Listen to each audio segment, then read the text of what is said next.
So today's video, I'm going to be touching up on a topic that can be kind of sensitive. It can be a slippery slope, and it's really hard to talk about without upsetting either side. So I'm going to do my best to keep this as neutral as possible. I apologize in advance if it upsets anybody.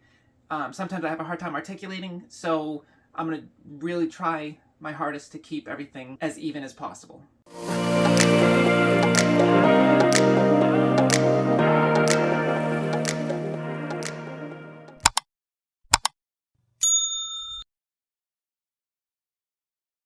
On one of my videos, I had a comment from someone, and I'm going to read the comment. I'll put it right here. The entire idea of passing is a huge problem. I always thought it was about personal comfort, but now it seems way more insidious. Do you, personally, meaning me, think passing grants you access to female-only spaces?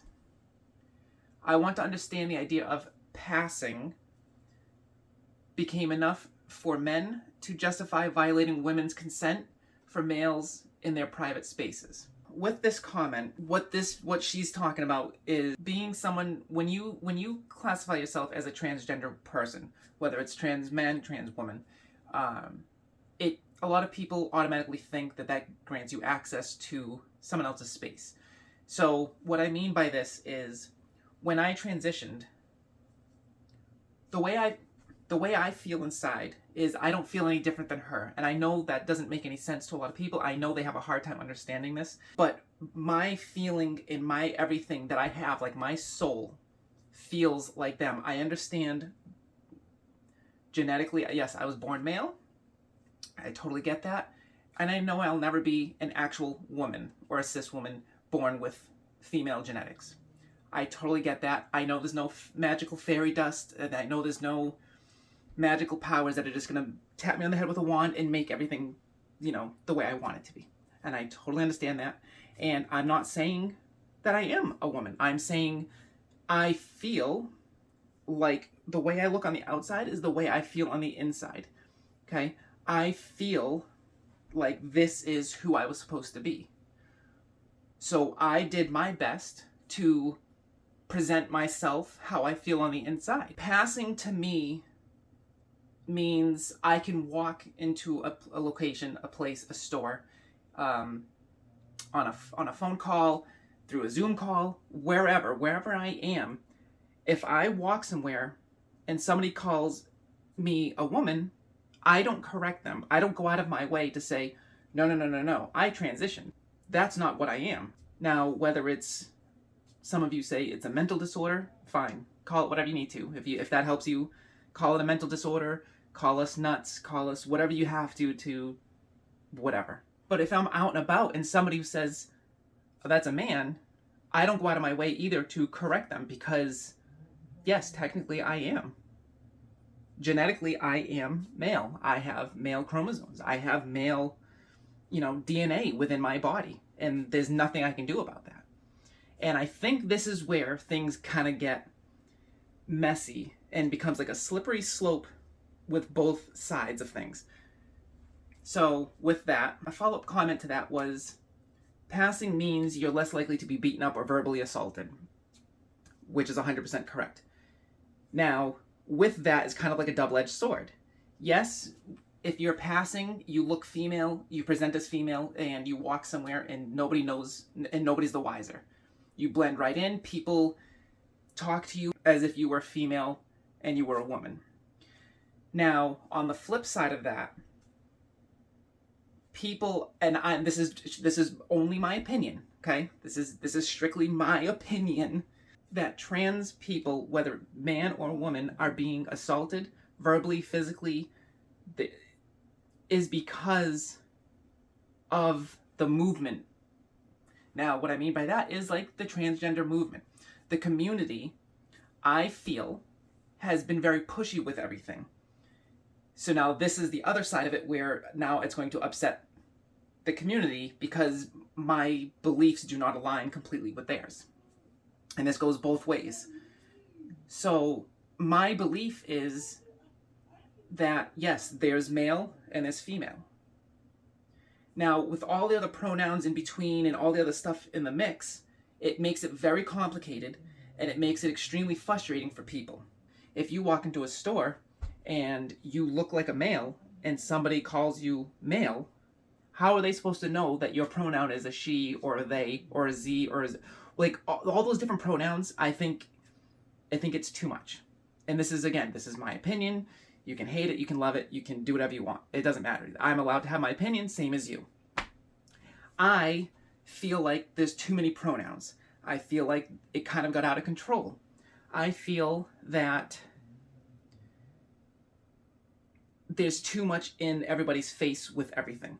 A lot of people get upset because it's thrown in their face, it's pushed upon their kids, it's pushed out into the world. Now, some will say, yes, the reason for this is because it helps get the word out, it helps spread, it helps this and that. To some extent, yes. It definitely helped some things, and I think there could have been other ways of doing it. It might have been longer or prolonged, is with insurance for insurance helping to pay for surgeries and things like that. What we do to our body doesn't matter. So if I had bottom surgery, which I did, bottom surgery cost me, bottom surgery total was around $98,000. Insurance paid like 95% of that, which is fantastic. And because of that, that is due to the community, because of all the work that they've done and because of everything that they've done for us, that it has allowed the insurance companies, and it's kind of pushed them in a direction that, yes, this is something that exists and you need to acknowledge that. So because of that pushiness, it has sped up the process of allowing insurances to cover things for us. So I am super grateful for all of those things. That has been extremely huge, and that has been helpful in getting rid of my dysphoria. Now, what upsets the people is that it's pushed up, there's too much pushiness with it. Because we feel the way we feel, and a lot of people don't understand it, either they're afraid of it or it gets pushed too much onto them, and that upsets them. So on the flip side of things, yes, it does make people upset, and that's what causes them to hate trans people so much, because of that pushiness, because of what we've done to make ourselves known. It's definitely upset a lot of people, and you can see it in the world, the way the world is. There's a community center being built locally to me, and they have to put in bulletproof glass. Now, if you have to put bulletproof glass up, not because of it's a bad area, but it's because of what it represents. And that's where you have to kind of step back and be like, look, this is not right anymore. If you have to walk around with a bulletproof vest on, and you have to have bulletproof glass in a community center, like there's something bigger wrong with this picture. So back to the question at hand, about violating women's rights and using bathrooms in public spaces and whatnot. So because I do pass, so out in the main world, I pass very well. Nobody knows. At my workplace, nobody knows. Or some people know because I made it known and I've told them. But nobody knew prior to me saying anything. I pass very well. When I'm out in public, nobody knows anything. They accept me as a woman. They address me as a woman. And when I first started at my job, I went from location to location, and each time nobody knew. So to me, that means I passed. So with that said, if with the people that I'm working with, they all think that I'm a woman. Now, I did not change to deceive anyone. I didn't change to make anyone upset. I use the women's bathroom because they perceive me as a woman. Now, if they saw me as a woman and I went into the men's room, that makes now people uncomfortable and they don't understand. So I use the designated facility based off of what people perceive me as. Now, if I were to go into a woman's bathroom and they said, "Oh my gosh, that's a man, you need to leave," I would have no problem. I would leave. Would it hurt my feelings? Sure, of course it would. It's that's not something you want to hear.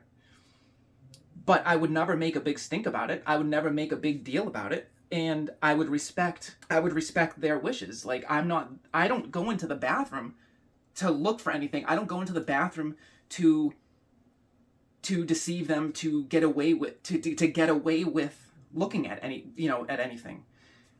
Now, are people going to take advantage of this? Yeah, sure. It's like anything else. Aside from being trans or not, like, there's going to be people that, yes, they're going to say, I present as a woman, and they're going to say, well, I belong using the woman's bathroom. And they're going in there for malicious activities or malicious thoughts. That can't be helped. And I apologize, and I'm sorry on behalf of all of us, because that's not our intentions. That's not my intentions, at least. I am just me, and I exist as me, and I go through my day as me. I don't upset anyone. Nobody is upset being around me, because nobody questions who I am. For people that do not pass or do not fully pass, do they have a harder time? Do they struggle more? Yeah, absolutely. And that's a harder case to argue with them using a bathroom. And I think that I don't have an answer for. Like, there's no simple answer for that. To me, my answer to that, and this is my opinion, this is the way I felt inside. Before I transitioned, I said to myself, and I said to my family, I said, I will not transition unless I pass. I will not subject myself to that. I will not subject myself to being assaulted, to verbally assaulted, abused, any of those things, because I don't pass. With me not passing, I would feel constantly under attack. I would feel embarrassed to be out and about. And I couldn't live like that. I couldn't live with myself on a daily basis like that. So that was kind of like what drew my line, was if I pass, I will continue forward. If I don't pass, I will not. So with all of that said, I was very androgynous to begin with, which means I could have passed either way, male or female, even prior to me transitioning. Did I look manly and have some manly features? Yeah, sure. Of course I did. I was, 37 or so when I transitioned, so everything had already been set into place. But I've always had a smaller frame. I've always had more feminine features, and those things, like, I have no Adam's apple. If you look, there is no Adam's apple. I didn't have it removed. That's just the way I was born. I was born with a softer voice. I was born with no Adam's apple. I was born with a smaller frame. These are all things that, I knew when I was 7 years old that there was something not right about me. I knew that I was different. I knew all of these things, and I remember wishing upon the stars and saying, hey, I want to wake up as a woman. And yeah, I don't know. I mean, I don't have an easy answer to the question, I guess, because if you don't pass, it becomes a problem to some people, and it does become very uncomfortable, and it becomes a slippery slope. Using women's facilities, having women privileges, if you don't fully pass, it upsets a lot of people, and unfortunately, there's no way around that. My aura and natural chemistry that I have and that I experience radiates female. Whether you want to believe that or not, you can ask anyone that has met me, anyone that I've worked with, that they would never have known, because my aura, my energy, everything about me radiates as a woman, and that's just natural. So, am I mental? Do I have a mental disorder? That's up to you to decide. I was born like this. This is the way my chemistry in my brain was made when I was born or conceived. I didn't ask for this. I didn't wake up one morning going, I think today I'm going to be a woman. Nothing of that is true at all. I knew from a very young age, I knew growing up that I was different, and I waited for a very long time before I did anything, because I felt uncomfortable, because I wasn't sure what was going on. I didn't know how to talk about it. I grew up in the 80s. I grew up in the 90s. You didn't talk about this kind of stuff, okay? If I went to school and I talked about this, if I went to school and I did anything, if I had changed or transitioned, I would have been beaten up, harassed, all of those things. I would have been laughed out of school, and I could never have dealt with that. I hope this helped answer some questions. Again, this is just my opinion, but I think as a whole, I think we need to definitely rethink and reevaluate how much things are being pushed upon parents, schools, communities. I think it's definitely been too much, too fast, and it's obviously, it shows that it's upset a lot. Also, don't forget to subscribe. That will let me know that you guys are getting something from my content, that this is helpful to you, that you want me to continue making more. Without the subscribers, without the like button, I don't know that anyone's getting anything from this. I do know I do get some comments, I do get some subscribers here and there. I'm approaching the 3,000 mark, which is awesome. Thank you everyone so much for this. I will see you in the new year.